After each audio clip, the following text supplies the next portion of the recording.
आज के इस स्पेशल रिपोर्ट में हम बात करेंगे एक ऐसे अपराधी की जिसका नाम पिछले 1.5 दशक से पुलिस की फाइलों में दर्ज था, जिसकी तलाश उत्तर प्रदेश ही नहीं बल्कि दूसरे राज्यों की पुलिस भी कर रही थी, जो पुलिस की गिरफ्त में आया लेकिन पुलिस हिरासत से भी भाग निकला, जो एक राज्य से दूसरे राज्य तक अपनी पहचान बदलता रहा, जो हर बार पुलिस को चकमा देकर बच निकलता था और जिस पर आखिरकार 1 लाख रुपए का इनाम घोषित करना पड़ा।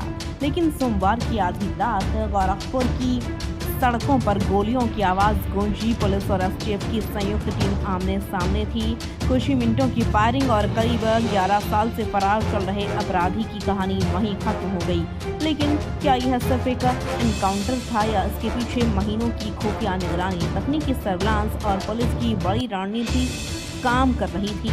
आज के इस विशेष रिपोर्ट में हम बताएंगे कौन था मुस्तफिजुल रहमान उर्फ बाबू, उसके खिलाफ कौन कौन से मुकदमे दर्ज थे, आखिर पुलिस उसे इतने सालों तक पकड़ क्यों नहीं पाई, महाराष्ट्र पुलिस की हिरासत से वह कैसे भागा और आखिर एसटीएफ ने गोरखपुर में कैसे बिछाया ऐसा जाल जिससे वह बच नहीं पाया।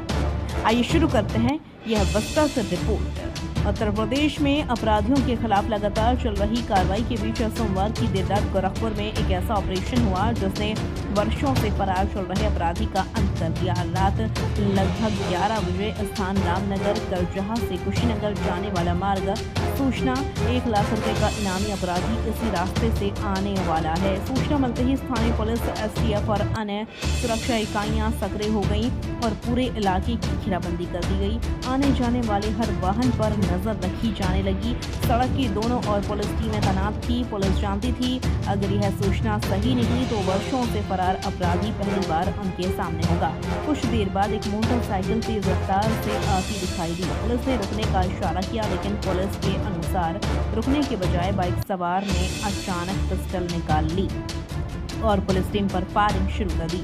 अंधेरे में गोलियों की आवाज गूंजने लगी। पुलिस ने जवाबी कार्रवाई की। कुछ मिनटों तक दोनों ओर से फायरिंग हुई, फिर एक गोली सीधे आरोपी को लगी। वह सड़क पर गिर पड़ा लेकिन इस कार्रवाई में पुलिस भी घायल हुई। एसटीएफ के हेड कांस्टेबल महेंद्र सिंह को भी गोली लगी, उन्हें तत्काल अस्पताल भेजा गया।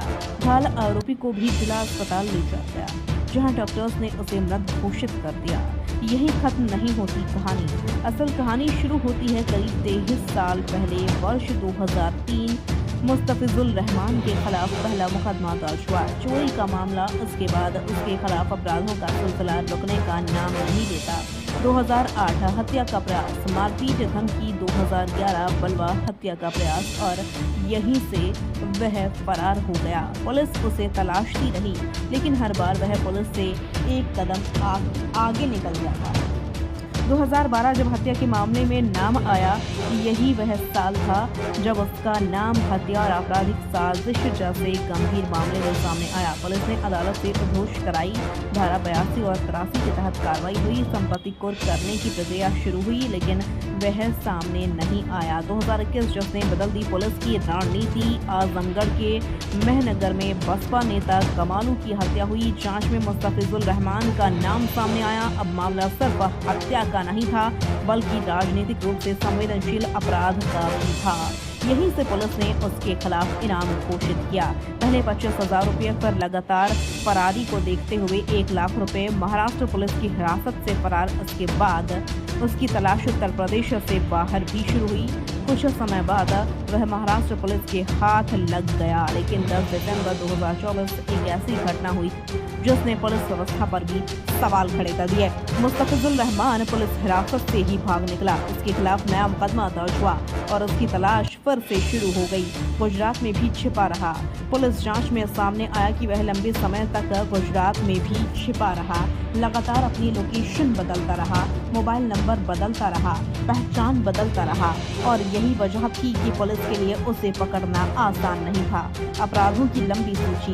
उसके खिलाफ दर्ज मुकदमों में शामिल हैं चोरी, हत्या, हत्या का प्रयास, बलवा, आपराधिक साजिश, धमकी, न्यायालय के आदेश की अवहेलना, पुलिस हिरासत से फरारी, भारतीय न्याय संहिता के तहत नए अपराध हरदोई में दर्ज ताज़ा मुकदमा। यानी 2 दशक से अधिक लंबा अपराध का इतिहास पुलिस के लिए इतना अहम क्यों था?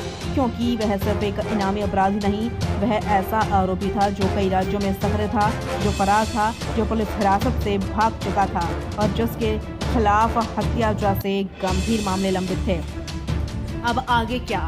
मुठभेड़ के बाद पुलिस की कार्रवाई खत्म नहीं हुई। अब शुरू होगी फॉरेंसिक जांच, बैलिस्टिक जांच, घटनास्थल का वैज्ञानिक परीक्षण, मजिस्ट्रियल जांच, साथ ही उसके पूरे नेटवर्क की जांच, उसके आर्थिक स्रोतों की जांच, उसके साथियों की तलाश और यह पता लगाने की कोशिश की क्या उसके गिरोह के बाकी सदस्य अभी भी सक्रिय हैं। तो करीब 11 साल तक कानून से आंख मिचोली खेलने वाला, पुलिस हिरासत से भी भाग निकलने वाला, हत्या और हत्या के प्रयास जैसे गंभीर मामलों में वांछित 1 लाख रुपए का इनामी अपराधी आखिरकार गोरखपुर में पुलिस और एसटीएफ की संयुक्त कार्रवाई में मारा गया। हालांकि हर पुलिस मुठभेड़ की तरह इस मामले में भी आगे की वैधानिक और न्यायिक प्रक्रिया नियमानुसार पूरी की जाएगी। सबसे बड़ा सवाल अब यह है, क्या मुस्तफिजुल रहमान के नेटवर्क से जुड़े बाकी अपराधियों तक भी पुलिस पहुंच पाएगी? क्या इस मुठभेड़ के बाद उसके पूरे गैंग का खुलासा होगा? इन सभी सवालों के जवाब आने वाले दिनों में जांच के साथ सामने आएंगे।